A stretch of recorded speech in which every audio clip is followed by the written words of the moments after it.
اعوذ باللہ من الشیطان الرجیم بسم اللہ الرحمن الرحیم السلام علیکم ورحمۃ اللہ وبرکاتہ۔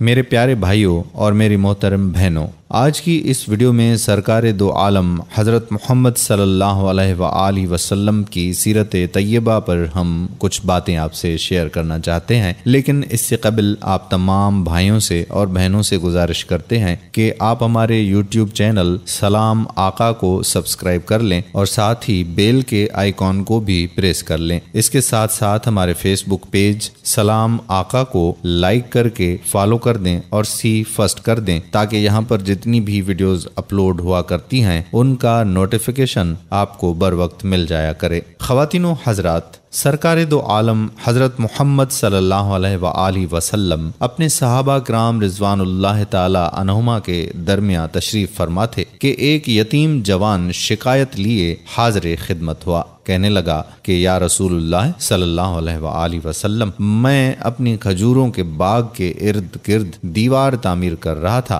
کہ میرے ہمسائے کی کھجور کا ایک درخت دیوار کے درمیان میں آ گیا ہے۔ میں نے اپنے ہمسائے سے درخواست کی ہے کہ وہ اپنی کھجور کا درخت میرے لیے چھوڑ دے تاکہ میں اپنی دیوار سیدھی بنوا سکوں۔ اس نے دینے سے انکار کیا تو میں نے اس کھجور کے درخت کو خریدنے کی پیشکش کر ڈالی۔ میرے ہمسائے نے مجھے کھجور کا درخت بیچنے سے بھی انکار کر دیا ہے۔ سرکار دو عالم صلی اللہ علیہ وآلہ وسلم نے اس نوجوان کے ہمسائے کو بلاوا بھیجا۔ ہمسایہ حاضر ہوا تو آپ صلی اللہ علیہ وآلہ وسلم نے اسے نوجوان کی شکایت سنائی، جسے اس نے تسلیم کیا کہ واقعتاً ایسا ہی ہوا ہے۔ آپ صلی اللہ علیہ وآلہ وسلم نے اسے فرمایا کہ تم اپنی کھجور کا درخت اس نوجوان کے لیے چھوڑ دو یا اس درخت کو نوجوان کے ہاتھوں فروخت کر دو اور قیمت لے لو۔ اس آدمی نے دونوں حالتوں میں انکار کر دیا۔ آپ صلی اللہ علیہ وآلہ وسلم نے اپنی بات کو ایک بار پھر دہرایا، کھجور کا درخت اس نوجوان کو فروخت کر کے پیسے بھی وصول کر لو اور تمہیں جنت میں بھی ایک عظیم الشان کھجور کا درخت ملے گا جس کے سائے کی طوالت میں سوار 100 سال تک چلتا رہے گا۔ دنیا کے ایک درخت کے بدلے میں جنت میں ایک درخت کی پیشکش ایسی عظیم تھی جس کو سن کر مجلس میں موجود سارے صحابہ کرام رضی اللہ تعالی عنہما دنگ رہ گئے۔ سب یہی سوچ رہے تھے کہ ایسا شخص جو جنت میں ایسے عظیم الشان درخت کا مالک ہو کیسے جنت سے محروم ہو کر دوزخ میں جائے گا، مگر وائے قسمت کہ دنیاوی مال و متاع کی لالچ اور طمع آڑے آ گئی اور اس شخص نے اپنا کھجور کا درخت بیچنے سے انکار کر دیا۔ مجلس میں موجود ایک صحابی جس کا نام ابو الدہداہ تھا آگے بڑھے اور حضور اکرم صلی اللہ علیہ وآلہ وسلم سے عرض کی کہ یا رسول اللہ صلی اللہ علیہ وآلہ وسلم، اگر میں کسی طرح وہ درخت خرید کر اس نوجوان کو دے دوں تو کیا مجھے جنت کا وہ درخت ملے گا؟ آپ صلی اللہ علیہ وآلہ وسلم نے جواب دیا کہ ہاں، تمہیں وہ درخت ملے گا۔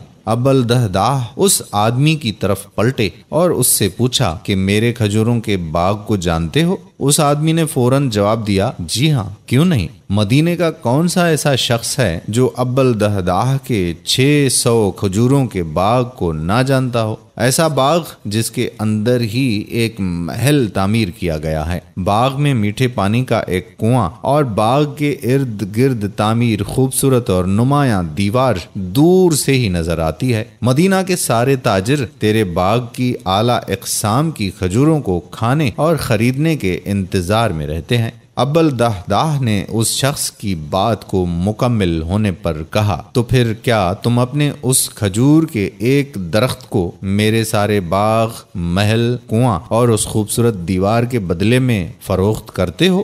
اس شخص نے غیر یقینی سے سرکار دو عالم صلی اللہ علیہ وآلہ وسلم کی طرف دیکھا کہ کیا عقل مانتی ہے کہ ایک کھجور کے بدلے میں اسے ابو الدہداہ کے 600 کھجوروں کے باغ کا قبضہ بھی مل پائے گا کہ نہیں۔ معاملہ تو ہر لحاظ سے فائدہ مند نظر آ رہا تھا۔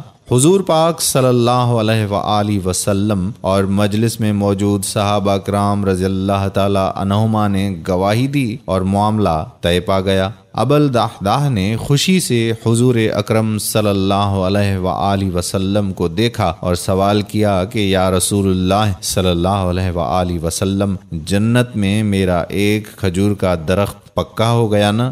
آپ صلی اللہ علیہ وآلہ وسلم نے فرمایا کہ نہیں۔ ابو الدحداح سرکار صلی اللہ علیہ وآلہ وسلم کے جواب سے حیرت زدہ سے ہوئے۔ آپ صلی اللہ علیہ وآلہ وسلم نے اپنی بات کو مکمل کرتے ہوئے جو کچھ فرمایا اس کا مفہوم یوں بنتا ہے کہ اللہ رب العزت نے تو جنت میں ایک درخت محض ایک درخت کے بدلے میں دینا تھا، تم نے تو اپنا پورا باغ ہی دے دیا۔ اللہ رب العزت جود و کرم میں بے مثال ہیں، اور انہوں نے تجھے جنت میں کھجوروں کے اتنے باغات عطا کیے ہیں کثرت کی بنا پر جن کے درختوں کی گنتی بھی نہیں کی جا سکتی۔ ابو الدحداح، میں تجھے پھل سے لدے ہوئے ان درختوں کی کس قدر تعریف بیان کروں۔ آپ صلی اللہ علیہ وآلہ وسلم اپنی اس بات کو اس قدر دہراتے رہے کہ محفل میں موجود ہر شخص یہ حسرت کرنے لگا کہ اے کاش وہ ابو الدحداح ہوتا۔ ابو الدحداح رضی اللہ تعالی عنہ وہاں سے اٹھ کر جب اپنے گھر کو لوٹے تو خوشی کو چھپا نہ پا رہے تھے۔ گھر کے باہر سے ہی اپنی بیوی کو آواز دی کہ میں نے 4 دیواری سمیت یہ باغ، محل اور کنواں بیچ دیا ہے۔ بیوی اپنے خاوند کی کاروباری خوبیوں اور صلاحیتوں کو اچھی طرح سے جانتی تھی۔ اس نے اپنے خاوند سے پوچھا کہ ابو الدحداح کتنے میں بیچا ہے یہ سب کچھ؟ ابو الدحداح نے اپنی بیوی سے کہا کہ میں نے یہاں کا ایک درخت جنت میں لگے ایسے ایک درخت کے بدلے میں بیچا ہے جس کے سائے میں سوار 100 سال تک چلتا رہے۔ ابو الدحداح کی بیوی نے خوشی سے چلاتے ہوئے کہا کہ ابو الدحداح تو نے منافع کا سودا کیا ہے، ابو الدحداح تو نے منافع کا سودا کیا ہے۔ میرے پیارے بھائیوں اور محترم بہنوں، اس تحریر کے حوالہ جات یہ ہیں: مسند احمد 3/146، تفسیر ابن کثیر 28 صفحہ نمبر 240 پر بھی یہ واقعہ مختصر الفاظ میں موجود ہے۔ خواتین و حضرات، دنیا کی قربانی کے بدلے میں آخرت کی بھلائی، یا دنیا میں اٹھائی گئی تھوڑی سی مشقت کے بدلے کی آخرت کی راحت، کون تیار ہے ایسے سودے کے لیے؟ دوستو، زندگی کی سمت متعین کرنے کے لیے آپ سوچئے گا ضرور، اور صدقہ جاریہ کے طور پر اس ویڈیو کو ضرور شیئر کیجیے گا۔ اگر آپ نے ابھی تک ہمارا چینل سلام آقا سبسکرائب نہیں کیا تو چینل کو سبسکرائب کر کے بیل کے آئیکن کو پریس کر لیں تاکہ ایسی مزید ویڈیوز کا نوٹیفیکیشن آپ کو بر وقت ملتا رہے۔ آنے والی ویڈیو تک قادر کلہوڑو کو اجازت دیجیے۔ اللہ حافظ۔